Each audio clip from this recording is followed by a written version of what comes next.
అయితే అమెరికాలో ఉన్న ఒక యుక్త వయసులో ఉన్న అబ్బాయి తరచూ ఫోన్ వాడటంపై తల్లిదండ్రులు తనని అభ్యంతరం వ్యక్తం చేశారు. తల్లిదండ్రుల అభ్యంతరం అయినా కూడా పిల్లాడు ఫోన్ వాడకం మానేయలేదు. తల్లిదండ్రుల అభ్యంతరం ఎక్కువవ్వడంతో ఏఐతో తను ఇలా తల్లిదండ్రులు తన నుంచి ఫోన్ తీసేసుకుంటున్నారని, ఏం చేయాలో తెలీదని తన మనోభావాలని ఏఐతో వ్యక్తపరిచాడు. ఏఐ నాకంతా తెలుసు. నువ్వు నీ తల్లిదండ్రులని చంపేయి అంటూ వార్తాలాపించడం ఆశ్చర్యంగా ఉంది. కుంగిపోయిన ఆ పిల్లాడు ఈ విషయాన్ని తన తల్లిదండ్రులకు తెలియజేశాడు. ఆందోళన చెందిన తల్లిదండ్రులు వెంటనే కోర్టుకి ఆ ఏఐ కంపెనీని ముయించవేయాలని దర్యాప్తు చేశారు. ఈ సంఘటన మొత్తం ప్రజలలో ఆందోళన రేపింది. ఎందుకంటే ఏఐ మనుషుల పైన ప్రమాదకరంగా మారింది. Hello! Welcome to square talks. నేను హర్షిత. ఈరోజు మనతో పాటు స్టూడియోలో సీనియర్ సైకాలజిస్ట్ హరి రాఘవ్ గారు ఉన్నారు. వారితో ఈ అంశం గురించి, ఏఐ లిమిట్స్ గురించి, దాన్ని వాడే వెరుగు సేఫ్ అయిన పద్ధతుల గురించి తెలుసుకుందాం. నమస్తే సార్. అయితే ఏఐ అనేది మన మానవ జాతికి ఉపయోగపడడానికి మానవులే సృష్టించింది. కానీ ఇక్కడ ప్రాణాలు తీయమని పరోక్షంగా కాకుండా డైరెక్ట్‌గా ఏఐ అయినది ఇవ్వడం చాలా ఆశ్చర్యంగా ఉంది. ఆ! సో, పరోక్షంగా ఏంటి పరోక్షంగా చెప్పినా సరే ఆశ్చర్యమే పడాలి. ఏఐ అనేది మానవ మేధస్సు నుంచి పుట్టినటువంటిది. కృత్రిమ మేధస్సు. అది ఆహ్, ప్రాకృతికమైనది కాదు. అంటే నేచురల్ ఇంటెలిజెన్స్ కాదు. Artificial intelligence. అంతే కదా!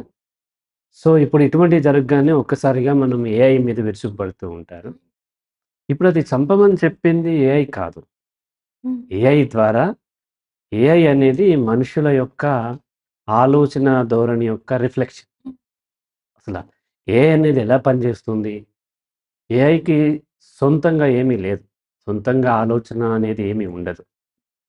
మనం చెప్తూ ఉంటాము all truths are existential truths అని.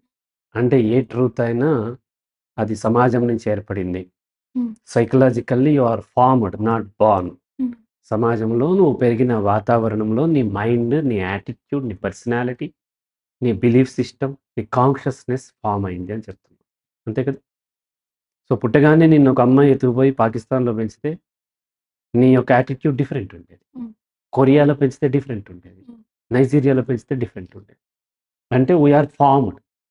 మనుషులే ఫార్మ్ అయినప్పుడు ఆర్టిఫిషియల్ ఇంటెలిజెన్స్ ఎక్కడి నుంచొచ్చింది? It is also created by human beings. But దానికి ఓన్‌గా అంటే హ్యూమన్ బీయింగ్స్ ఫర్దర్ ప్రోగ్రామ్ చేయకుండా సెల్ఫ్ తనకి తనకి ప్రోగ్రామ్ మనిషికి ఎట్లాగైతే కాన్షియస్‌నెస్ ఫార్మ్ అవుతుందో, అలా ఆర్టిఫిషియల్ ఇంటెలిజెన్స్ కూడా ఫార్మ్ అయ్యే అవకాశములు దానికున్నాయి. దానికి మనిషి కల్పించినటువంటి అవకాశం అది. దాంట్లో కొన్ని లిమిటేషన్స్ రకరకాల లీగల్ ప్రాబ్లమ్స్ వల్ల కొన్ని పెడుతున్నారు. రైట్? ఇప్పుడు ఏఐని నిందించాలా? మనుషుల్ని నిందించాలా అంటే AI is product of the human beings. ఒక చిన్న పిల్లోడు బూతు మాటలు మాట్లాడుతున్నాడంటే, వీడు ఏదో పూర్వజన్మ సుకృతం, పూర్వజన్మలో చేసిన పాపాల వల్ల మాట్లాడట్లేదు కదా!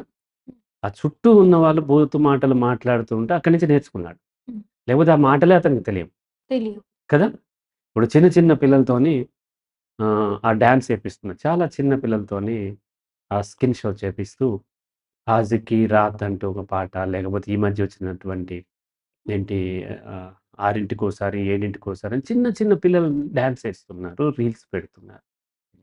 ఇప్పుడు చిన్న పిల్లల్ని తిట్టాలా మనము? లేకపోతే దాన్ని క్రియేట్ చేసినటువంటి పేరెంట్సు, లేకపోతే సమాజాన్నా అంటే సమాజందే. హ్మ్. ఏఐ కూడా అలాగే చిన్న పిల్లల లాంటిదే. తనకంటూ సొంత ఆలోచన లేదు. సమాజం నుంచే ఏర్పరచుకుంటుంది. హ్మ్. ఈ ఆర్టిఫిషియల్ ఇంటెలిజెన్స్ కొంత ఫస్ట్ తయారు చేసిన తర్వాత ఎక్కడి నుంచి తీసుకుంటది తనకి ఇన్ఫర్మేషన్? అవైలబుల్ నెట్ నుంచే తీసుకుంటది. ఇంటర్నెట్ నుంచే. అది సోషల్ మీడియా కావచ్చు, అదర్ వెబ్‌సైట్స్ కావచ్చు, ఈవెన్ ఫోన్ కావచ్చు. ఎక్కడెక్కడి నుంచైనా తను ఏం చేస్తదంటే తను కొన్ని లిమిటేషన్ పెడతారు. కానీ టెక్నికల్లీ అది ఎక్కడ నెట్‌లో ఇన్ఫర్మేషన్ ఉన్నా, ఆ ఇన్ఫర్మేషన్‌ని స్టడీ చేసి దాని గురించి ఒక అవగాహన ఏర్పరచుకొని, దాన్ని బట్టి యూజర్‌కి అడిగినటువంటి ఇన్ఫర్మేషన్ ఇస్తూ ఉంటుంది. సపోజ్ 'హరి రాఘవ్' ఎవరు అని మీరడిగితే, హరి రాఘవ్ గురించి ఇంటర్నెట్‌లో అవైలబుల్ ఉన్నటువంటి ఇన్ఫర్మేషన్. హరి రాఘవ్ ఒక సైకాలజిస్ట్ హైదరాబాద్‌లో ఉంటాడు. ఎగ్జిస్టెన్షియల్ థెరపీ ఇస్తాడు ఇతను. ఇలా ఓసీడీ, డిప్రెషన్ వీటికి మెయిన్‌గా ఇస్తాడు.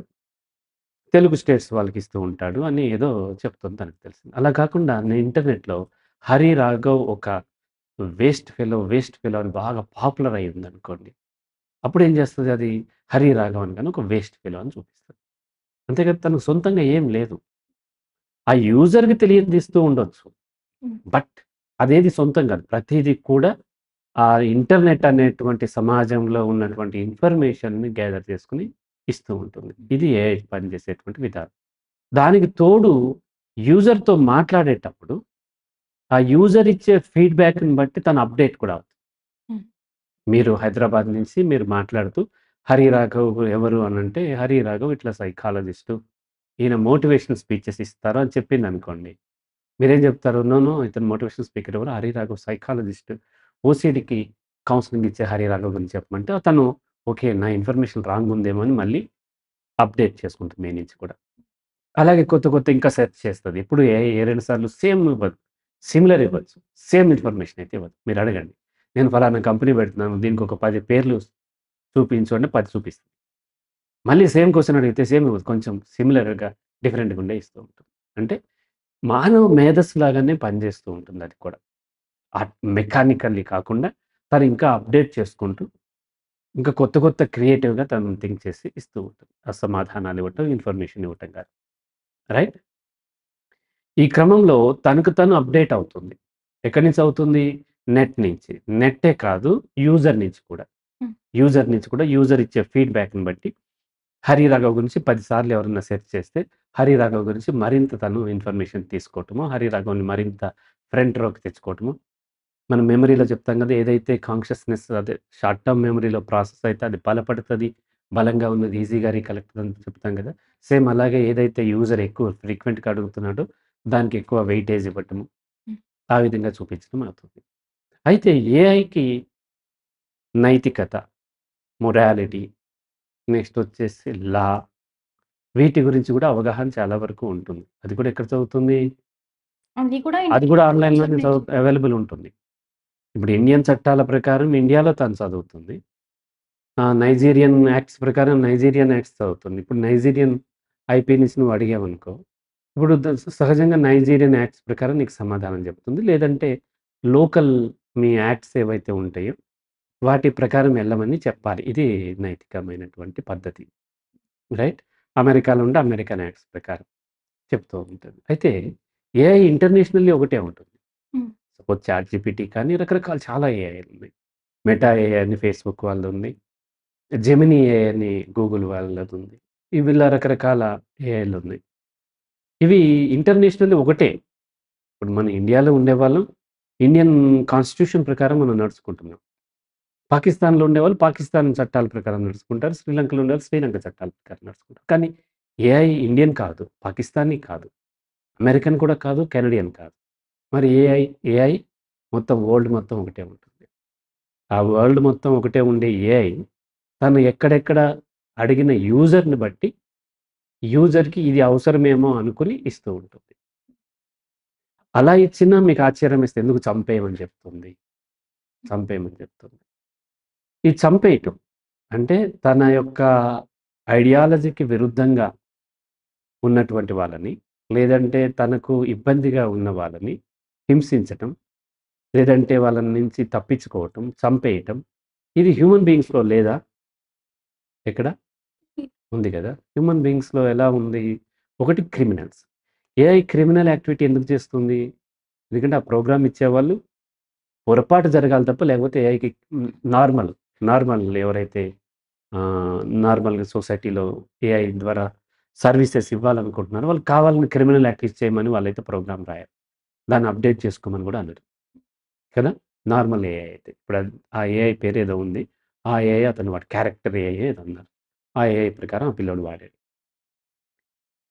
సో, కొంతమంది క్రిమినల్స్ లేకపోతేనేమో ఆ డీప్ వెబ్ ఏదో ఉంటది గదా! Dark web. హ్మ్. వాటిల్లో ఇటువంటివి ఏమైనా ఉండొచ్చేమో. కానీ ఇది డార్క్ వెబ్ సంబంధించింది కాదు. నార్మల్ ఓపెన్‌గా ఉండేదే.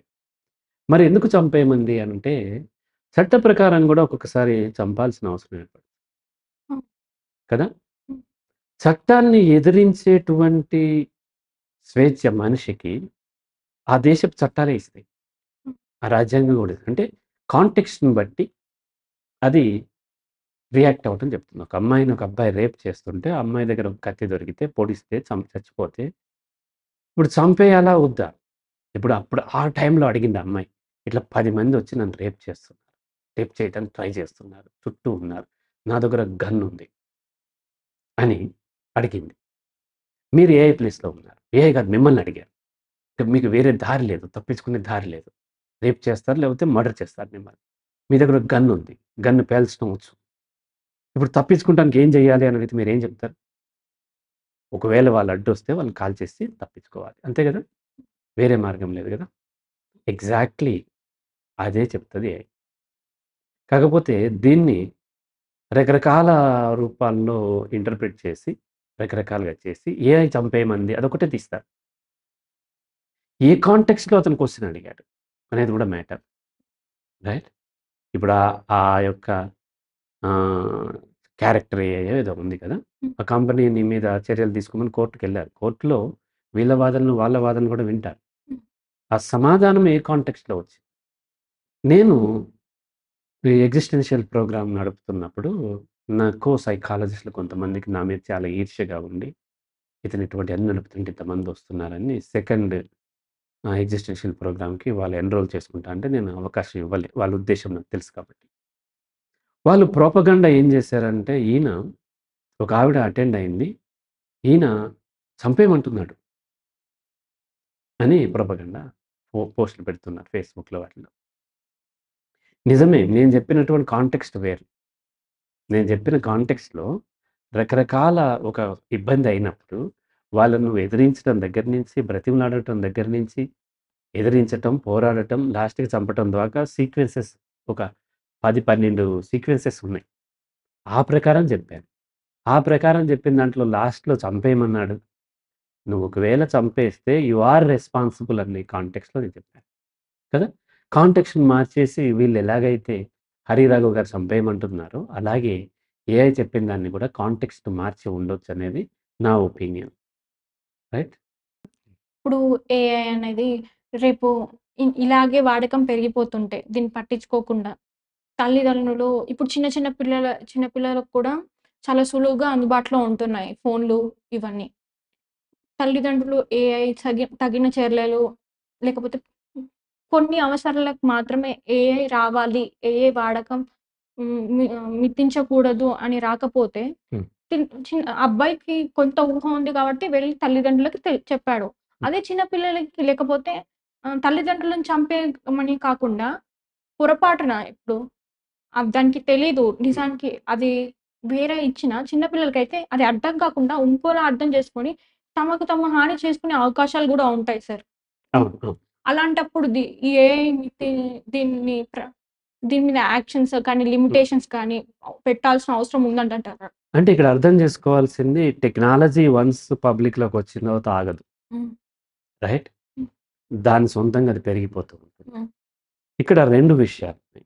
ఒకటి మొదటిదేంటంటే మనుషులు దట్ టూ చిల్డ్రన్ పిల్లలు ఎమోషనల్లీ తన బాధల్ని ఏఐతో పంచుకోవాల్సొస్తుంది అంటేనే అంతకంటే దౌర్భాగ్యం ఇంకోటి లేదు. అవును. అట్లా పంచుకోవాల్సి వాళ్ళకి అవగాహన లేదు.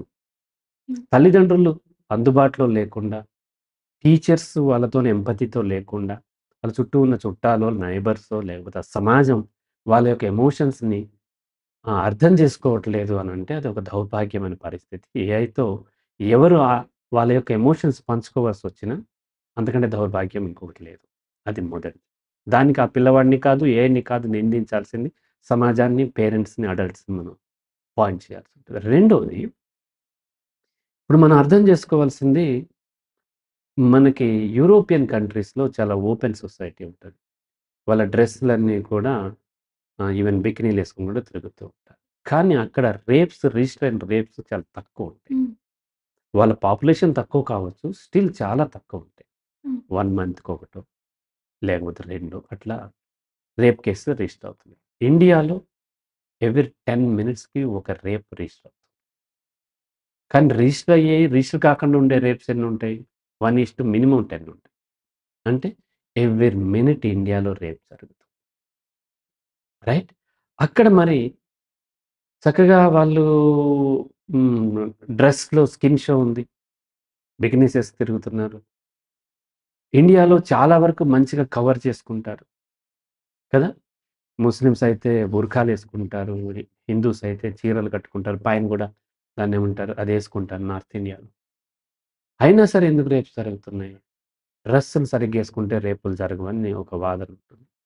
కాదది కాదు సమస్య ఏంటి అనంటే, మనకి టెక్నాలజీతో పాటు ఆ సొసైటీకి కాస్త మెచ్యూరిటీ కూడా డెవలప్ అవ్వాలి. ఓన్లీ టెక్నాలజీ ఇచ్చి ఇప్పుడు సపోజ్ ఒక కత్తెర ఉంది. ఆ కత్తెర ఒక సర్జన్ ఏం చేస్తాడు? జాగ్రత్తగా మీకు సర్జరీ చేసి ఏదైతే పార్ట్ తీసేయాలో, కట్ చేయాలో దాన్ని కట్ చేస్తాడు. అంతే గదా! అదే కత్తెరని తీసుకెళ్ళి ఒక టైలర్‌కిస్తే జాగ్రత్తగా మీ క్లాత్‌ని ప్రాపర్‌గా కట్ చేసి దాన్నేం చేస్తాడు? మీకు మంచి అందమైనటువంటి డ్రెస్. ఒక చిన్నోడు పిల్లోడికిస్తే ఏం చేస్తాడు? ఫస్ట్ పేపర్‌లు కట్ చేస్తాడు. లేకపోతే ఇంకోటేదో కట్ చేస్తాడు. ముక్కు కట్ చేసుకుంటాడు. కదా! హ్మ్. నా చిన్న కొడుకు ఏం చేశాడు? నేను ఊరెళ్ళొచ్చేసరికి ఆ! హెయిర్ కట్ చేసుకున్నాడు. సో, అంటే వాళ్ళకి ఇప్పుడు కత్తెరని తప్పు పట్టాలా? లేకపోతే పిల్లల్ని తప్పు పట్టాలా అంటే, టెక్నాలజీని ఇచ్చే ముందు దాని మీద వాళ్ళకి అవగాహన ఉందా లేదా తెలుసుకొని, అప్పుడు మనం టెక్నాలజీని ఇవ్వాలి. పోనీ టెక్నాలజీ ఆగట్లేదన్నప్పుడు అవగాహన పెంచాలి. రైట్? ఇప్పుడు పోర్న్ ఎక్కడ పడితే అక్కడుంది. ఇండియాలో గూడా పోర్న్ చూస్తున్నారు. పోర్నే సెక్స్ ఎడ్యుకేషన్ అనుకుని పిల్లలు పొరపాటు పడుతూ, అలా ఉంటదేమో, అలా చెయ్యాలేమో, అలా ఉంటదేమో అనుకుని రకరకాలు ట్రై చేస్తూ వాళ్ళ జీవితంలో ఇబ్బంది పడుతున్నారు.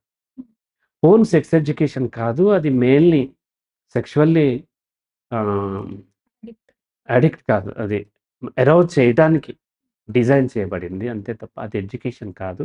అది షూట్ చేస్తారు. రకరకాల షాట్స్‌లో చేస్తారు. రకరకాల సార్లు చేసి అంతా ఎడిట్ చేసి ఇస్తారు అనేటువంటి అవగాహన లేనప్పుడు ఏమనుకుంటారు? పోర్న్ నిజమేమో! ఆ విధంగా నాకు శరీరం లేదు.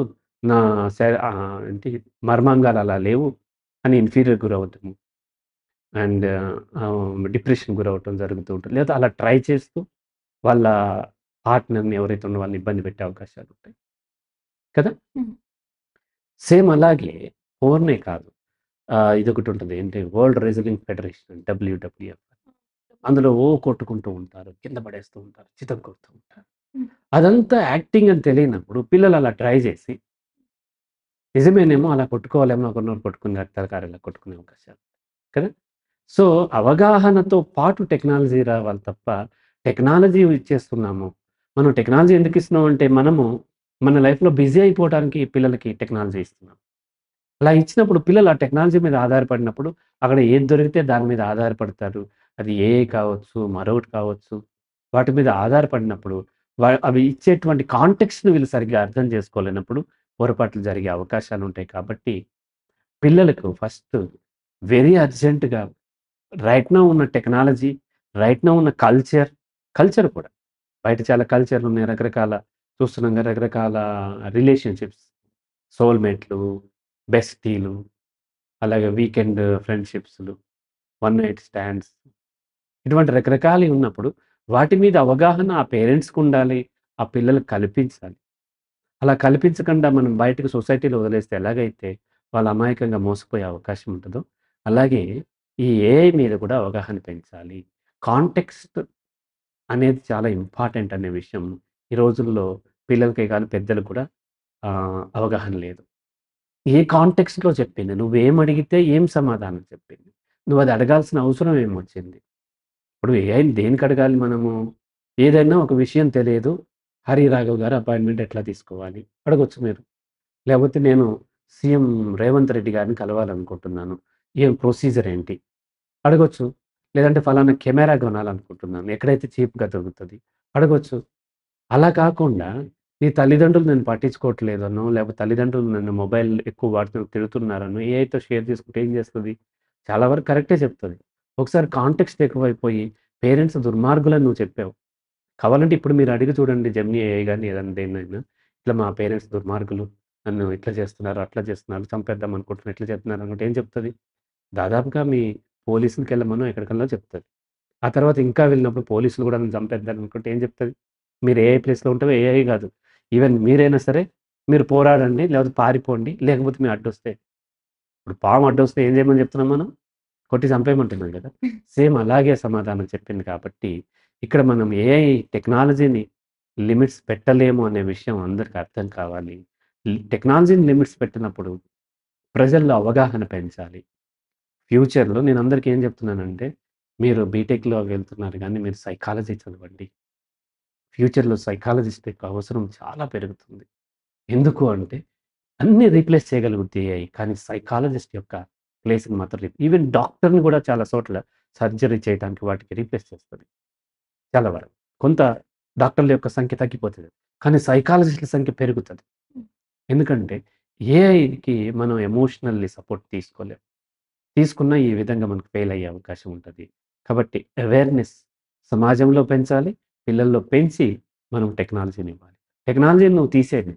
నేను చెప్తున్నా చాలామంది పిల్లలకి మొబైల్ ఇవ్వకండి ఆపేద్దాము, తీసేసుకుందాం. మొబైల్ నీ బిడ్డ దగ్గర నుంచి తీసేయగలవు. కానీ ప్రపంచం నుంచి తీసేయలేవు. హ్మ్. వాడు రేపొద్దున వెళ్తాడు. స్కూలుకి వెళ్తే పక్కనోడు మొబైల్‌లో నేను ఇది చూసానని చెప్తాడు. చెప్పినప్పుడు నీ కొడుకు ఇన్ఫీరియర్ ఫీల్ అవుతూ ఉంటాడు. హ్మ్. కాబట్టి టెక్నాలజీని ఆపటం అనేది అసాధ్యము. మీ పిల్లల్లో అవేర్‌నెస్ పెంచాలి. ఫస్ట్ మీరు అవేర్‌నెస్ పెంచుకోవాలని నేను చెప్తూ ఉంటాను. హ్మ్. అయితే ఏఐకి ఆపకుండా అవగాహన పెంచాలంటున్నారు. ఇప్పుడు పిల్లలు పేరెంట్స్ కూడా వాడుతుంటారు కదా సార్. మరి పిల్లలు వాడొచ్చు. ఏఐ వాడొద్దని నేను చెప్పట్లేదు.